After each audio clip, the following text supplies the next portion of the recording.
Hello friends, स्वागत है आपका आज के वीडियो में। आज के वीडियो में हम 12 ज्योतिर्लिंगों के दर्शन करेंगे। हम जानेंगे कि ये 12 ज्योतिर्लिंग भारत में किस किस जगह पर स्थित हैं और साथ ही साथ हम इन ज्योतिर्लिंगों से जुड़ी पौराणिक कथाओं के बारे में भी जानेंगे। और वीडियो के एंड में हम कुछ आरतियां भी देखेंगे जो कि इन ज्योतिर्लिंगों पे होती हैं, जैसे कि बाबा महाकाल की भस्म आरती। और वीडियो स्टार्ट करने से पहले मैं आपसे कहना चाहूँगा कि अगर आपने अभी तक इस चैनल को सब्सक्राइब नहीं किया है तो प्लीज़ इसे सब्सक्राइब भी करें। तो चलिए स्टार्ट करते हैं अपने आज के वीडियो से। सोमनाथ ज्योतिर्लिंग, गुजरात। सोमनाथ ज्योतिर्लिंग 12 ज्योतिर्लिंगों में से पहला ज्योतिर्लिंग है और ये गुजरात के सौराष्ट्र में स्थित है। इस ज्योतिर्लिंग का संबंध स्वयं चंद्रदेव से है, तभी इसका नाम सोमनाथ है। इसके पीछे की पौराणिक कथा कुछ इस तरह से है। चंद्रदेव की शादी दक्ष की 27 बेटियों के साथ हुई थी। इन 27 रानियों में से चंद्रदेव रोहिणी नामक रानी का ज्यादा ध्यान रखते थे और बाकी रानियों पे ध्यान नहीं देते थे। इस पर क्रोधित होकर के दक्ष ने चंद्रदेव को श्राप दिया कि चंद्रदेव की रोशनी का तेज कम होता जाएगा। इस श्राप से बचने के लिए चंद्रदेव ने भगवान शिव की आराधना करी और इस पर प्रसन्न होकर के भगवान शिव ने चंद्रदेव को इस श्राप से मुक्त किया। पौराणिक कथाओं के अनुसार माना जाता है कि चंद्रदेव ने ये मंदिर सोने का बनवाया था। उसके बाद रावण ने इस मंदिर को चांदी का बनवाया और फिर श्री कृष्ण ने इस मंदिर को चंदन का बनवाया। इतिहास के अनुसार माना जाता है कि अलग अलग युद्धों की वजह से सोमनाथ मंदिर 17 बार टूटा है और इसका पुनर्निर्माण हुआ है। आज जो हम सोमनाथ मंदिर देख रहे हैं उसका निर्माण श्री वल्लभ भाई पटेल ने करवाया था। और ये है सोमनाथ ज्योतिर्लिंग के आरती के दर्शन।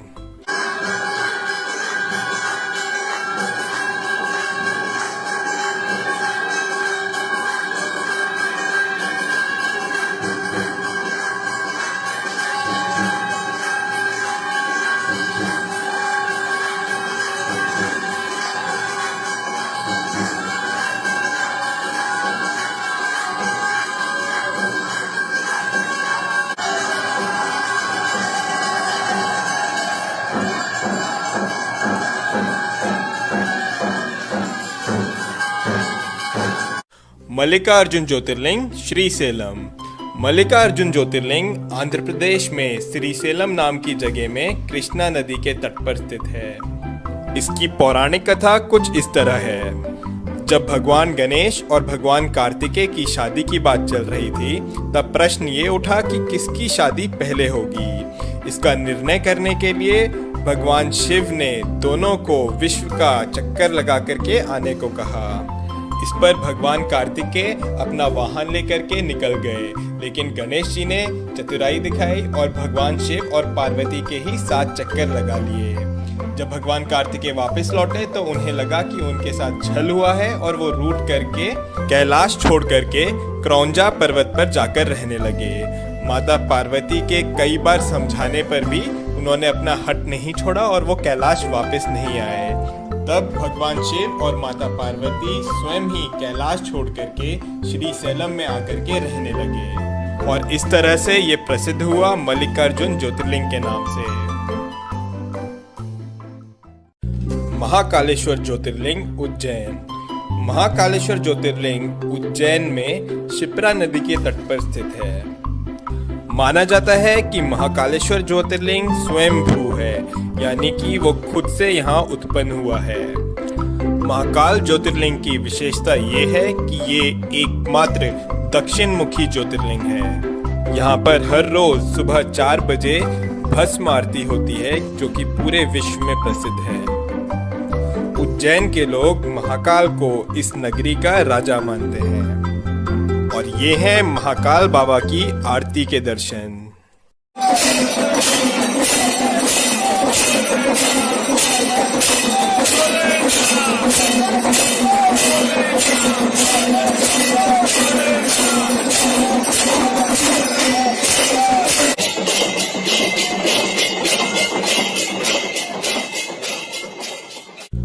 ओमकारेश्वर ज्योतिर्लिंग, मध्य प्रदेश।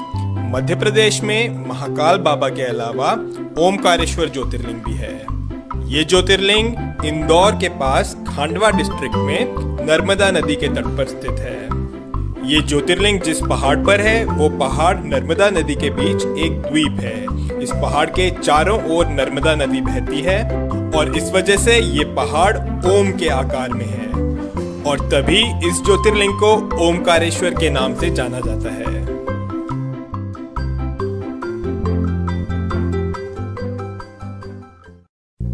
बैद्यनाथ ज्योतिर्लिंग देवगढ़ झारखंड। झारखंड के देवगढ़ डिस्ट्रिक्ट में बाबा बैद्यनाथ धाम है। पूरे भारत में यही सिर्फ एक ऐसा मंदिर है जहां पर ज्योतिर्लिंग और शक्तिपीठ दोनों एक साथ है। बाबा बैद्यनाथ को लेकर के कई सारी पौराणिक कथाएं हैं और उनमें एक कथा ये भी है कि यही वो जगह है जहां पर रावण ने भगवान शिव को प्रसन्न करने के लिए अपने 10 सिरों का बलिदान दिया था। भगवान शंकर ने प्रसन्न होकर के रावण को दर्शन दिए और रावण का इलाज किया।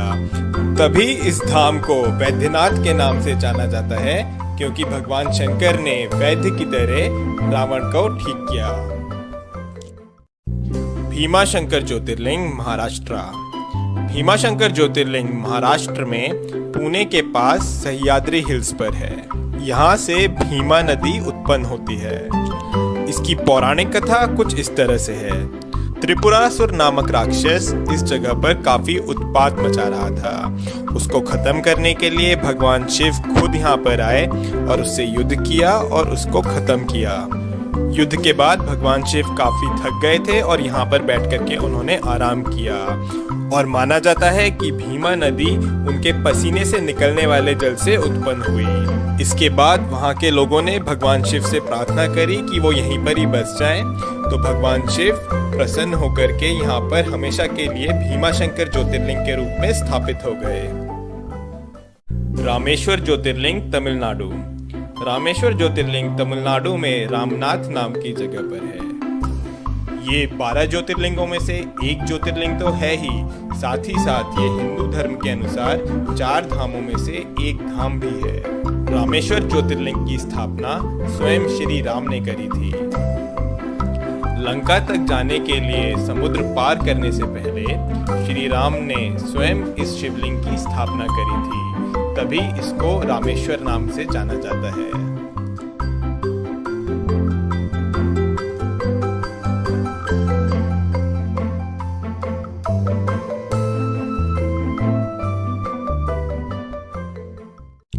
नागेश्वर ज्योतिर्लिंग गुजरात। गुजरात में सोमनाथ बाबा के अलावा नागेश्वर ज्योतिर्लिंग भी है। ये ज्योतिर्लिंग गुजरात में द्वारका के पास दारुकावना नामक जंगल में स्थित है। ये ज्योतिर्लिंग बाबा शंकर के नागों के रूप को दर्शाता है। शिव पुराण के अनुसार इसकी एक कथा भी है। माना जाता है कि यहाँ पर एक राक्षस का जोड़ा रहता था जिसका नाम था दारुका और दारुकी। दारुकी माता पार्वती की भक्त थी और उसे माता पार्वती से वरदान भी मिला हुआ था, लेकिन दारुका वो यहाँ पे काफी उत्पात मचाने लगा और यहाँ के लोगों को परेशान करने लगा। उसने सुप्रिया नामक एक शिव भक्त को कई अन्य लोगों के साथ बंदी बना लिया। इस पर सब लोगों ने शिव जाप शुरू कर दिया और तब शिव ने उनकी रक्षा के लिए यहाँ पर ज्योतिर्लिंग का रूप लिया। तब से यहाँ पर भगवान शिव नागेश्वर ज्योतिर्लिंग के रूप में विराजमान हैं।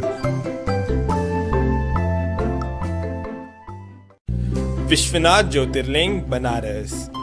उत्तर प्रदेश के बनारस शहर में विश्वनाथ ज्योतिर्लिंग है। बनारस, जिसे कि दुनिया की सबसे पुरानी नगरी भी माना जाता है, यहीं पर काशी विश्वनाथ जी का मंदिर है। काशी सभी धार्मिक स्थलों में सबसे ज्यादा महत्व रखता है। ये नगरी गंगा नदी के तट पर बसी हुई है। काशी विश्वनाथ जी के दर्शन आदि शंकराचार्य जी जैसे कई ऋषि मुनियों ने करे हुए हैं। इस स्थान के बारे में मान्यता है कि अगर प्रलय भी आएगी तो काशी विश्वनाथ बचा रहेगा। माना जाता है कि इसकी रक्षा के लिए शिव जी इसे अपने त्रिशूल पे उठा लेंगे और सब कुछ ठीक होने पर इसे पुनः इसके स्थान पर रख देंगे। जो मंदिर हम आज देख रहे हैं, इसका निर्माण देवी अहिल्याबाई होलकर ने कराया था और ये हैं काशी विश्वनाथ जी के आरती के दर्शन।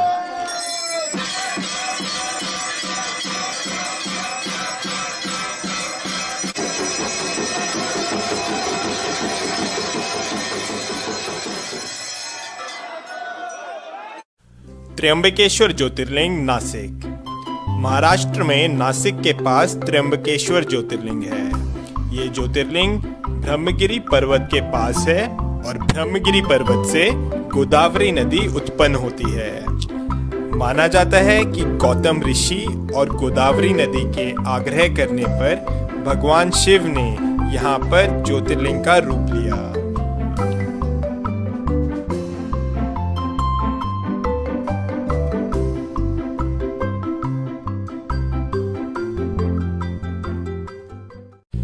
केदारनाथ ज्योतिर्लिंग उत्तराखंड।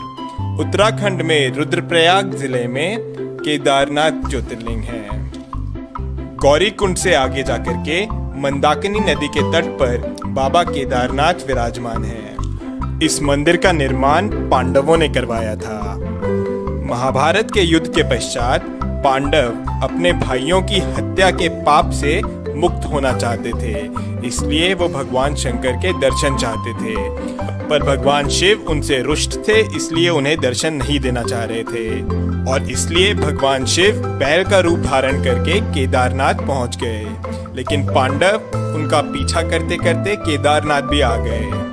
तब भगवान शिव धरती में समाने लगे, लेकिन भीम ने बैल की पीठ पकड़ ली थी।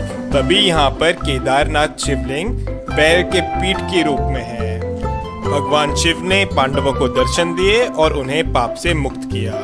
पांडवों ने यहाँ पर फिर केदारनाथ मंदिर का निर्माण करवाया। ये मंदिर काफी पुराना है और माना जाता है कि करीब 400 साल तक ये मंदिर बर्फ के अंदर दबा हुआ था।